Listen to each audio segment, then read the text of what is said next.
Good morning. I think that I'll start off by acknowledging that we, as a panel, have been praised a lot in terms of our brilliance. This is the first time I've been called brilliant. But I want to say that I took a look at the list of people who were attending, and I was very impressed.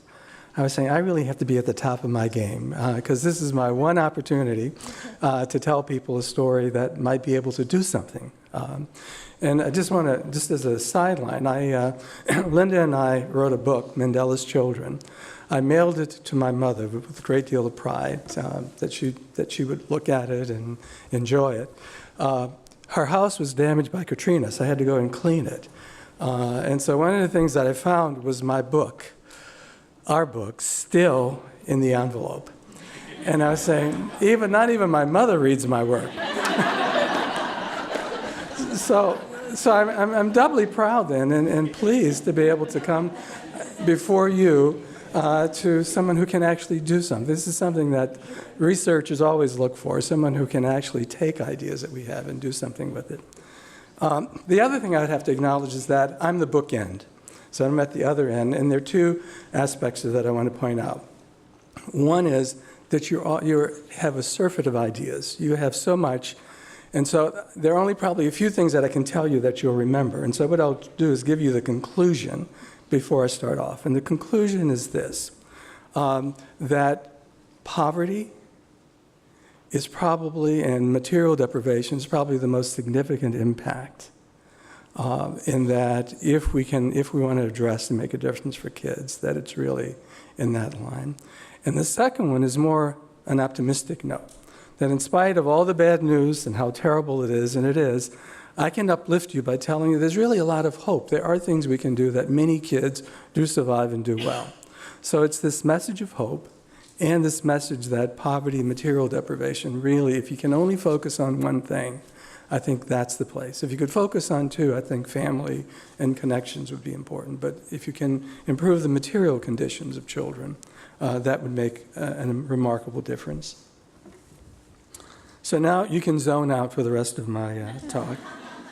Let's see.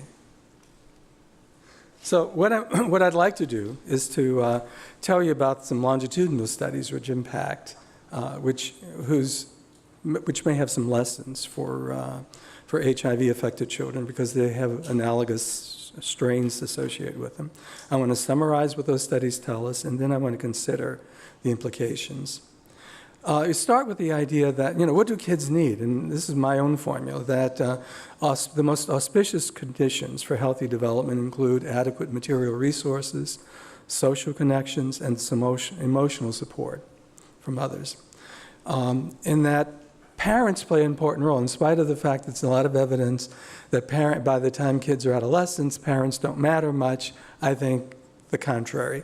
That their continuing support and encouragement, their acceptance, this quality of warm demandingness, the protective monitoring and oversight, their modeling of coping responses to adversity, are all ways in which parents and adult surrogates play a critical role in the lives of children. There are financial, emotional, and social disruptions that we've discussed that are central to the experience of being a child affected by HIV. Loss of material resources, loss of parent-child relationship, facing adversity without support, child parentification, that is, children having to take on adult roles because of the loss of parents, residential instability, and disconnection from kin and community networks. So when I was given this task, I was invited, and I was really delighted, to look at child development literature to see which ones, were there some areas of research that would offer lessons. And I thought, this is brilliant. In some ways, to you it may seem obvious, that if you don't have research, you want to look at analogous things. But for us researchers, we're so focused in on our single areas, it's not typical for us to sort of lift our eyes and say, what are other people dealing with different problems finding?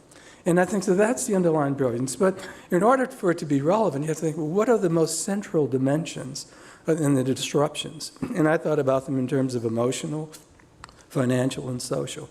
And so I thought of a whole set. So I've listed for you a whole set of potential ones that have good bodies, well-established bodies of research.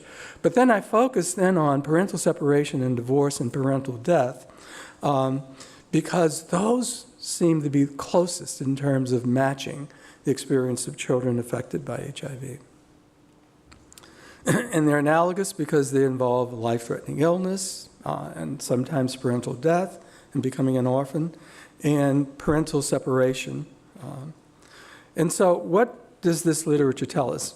I guess the first thing is the literature on parental death has been well established. It's a long-standing literature. And what they find is adult children, adults who have experienced parental death as a child, have higher levels of depression than children who do not experience parental death. They have an increase in accidents and health problems. That wasn't a surprise to me. Increase in accidents. Poor school performance, anxiety, lower self-esteem, lower self-efficacy, and pessimism about their future success.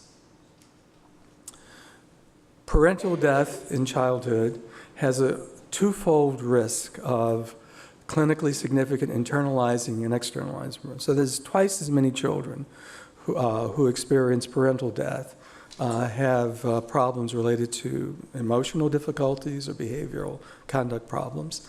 They have a much higher rate of major depression.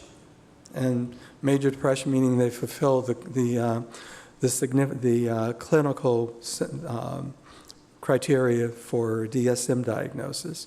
So about 9.8% of children who experience parental death experience major depression. And then children's orphaned, in a study done in China, they compared children who experienced this earthquake, and some of whom were orphaned and some not. And those who were orphaned had higher scores on anxiety, depression, hostility, somatic symptoms, and, who's the question, PTSD. So these are all conditions that are related to parental loss. What about divorce? Well, there are some short-term sequelae of divorce.